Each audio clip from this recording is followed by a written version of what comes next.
आता यामध्ये आपण दुधाची साई घालून घेऊयात.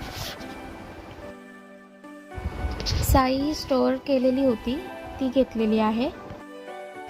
आता यामध्ये आपण साखर घालून घेऊयात. वेलची पावडर घालून घेऊयात.